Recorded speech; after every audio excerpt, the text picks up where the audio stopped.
एक बार की बात है, गोस्वामी तुलसीदास जी अवध में थे।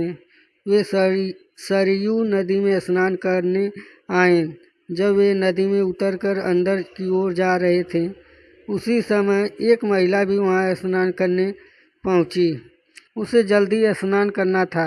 उसने तुलसीदास जी को देखकर प्रणाम किया और कहा, बाबा जी, मुझे शीघ्र स्नान करना अनिवार्य है। आप उस ओर मुख कर नदी में खड़े हो जाइए। आपको आपके राम जी की शपथ है, जब तक मैं ना कहूँ आप न पीछे मुड़कर देखेंगे न नदी में बाहर निकलेंगे। गोस्वामी जी ने भी उन महिला को आश्वासन देकर नदी में महिला की ओर पीठ घुमाकर खड़े हो गए।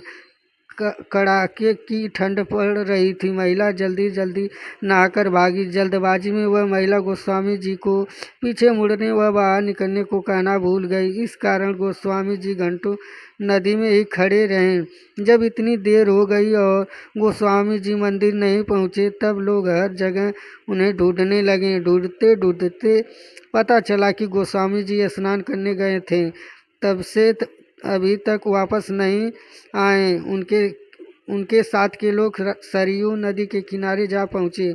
उन्होंने वहां पाया कि गोस्वामी जी नदी में खड़े हैं। उन्होंने गोस्वामी जी से बाहर निकलने का आग्रह किया। तब गोस्वामी जी ने मना करते हुए कहा, मैं बाहर नहीं निकल सकता हूँ। एक महिला ने मुझसे शपथ ली है, यदि वह देवी मुझे बाहर निकलने को कहेगी तभी मैं बाहर निकल सकता हूँ। तुलसीदास जी की बात सुनकर सभी लोग हैरान हो गए। धीरे धीरे यह बात राजा के पास पहुँची गई।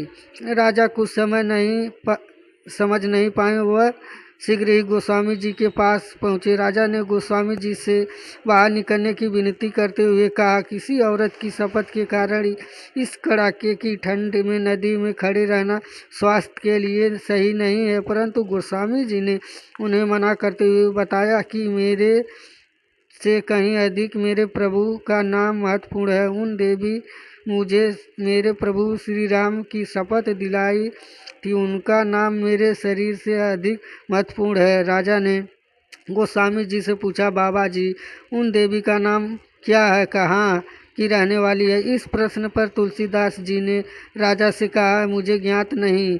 तब राजा ने पूरे अवध में ढोल बजवा कर उस महिला को शीघ्र सरयू नदी पर उपस्थित होकर गोस्वामी जी को शपथ मुक्त करने का आदेश दिया। उस महिला को जैसे ही अपनी गलती का आभास हुआ, वे दौड़ती हुई नदी पर जा पहुंची। वह औरत हाथ जोड़कर क्षमा याचना करती हुई गोस्वामी जी से कहने लगी, बाबा जी, अब आप पीछे मुड़ सकते हैं और नदी से बाहर भी निकल सकते हैं। फिर कहने लगी, हे बाबा जी, मुझसे बहुत बड़ा अपराध हुआ है। मैं दंड की भागी हूँ। यदि आपकी दया हो तो क्षमा करें। गोस्वामी जी ने मुस्कुराते हुए कहा, नहीं देवी, आपसे कोई अपराध नहीं हुआ है। मेरे प्रभु चाहते थे कि मैं यहाँ एकांत में श्री सरयू नदी के जल में उनकी भक्ति करूं। मुझे ऐसा करने का शुभ अवसर प्राप्त हुआ, इसके लिए आपको धन्यवाद। ऐसे होते हैं महापुरुष। अतः शांत यह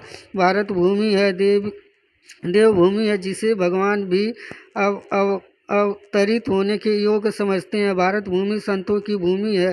अनंत काल से कितने ही बड़े ऋषि मुनि महात्मा संत जन यहाँ जन्म लेते आए हैं, अपने ज्ञान की धारा से निर्मल करते हैं। धन्यवाद दोस्तों। अगर कहानी पसंद आई हो तो हमारे चैनल को लाइक, सब्सक्राइब और कमेंट जरूर करें। धन्यवाद।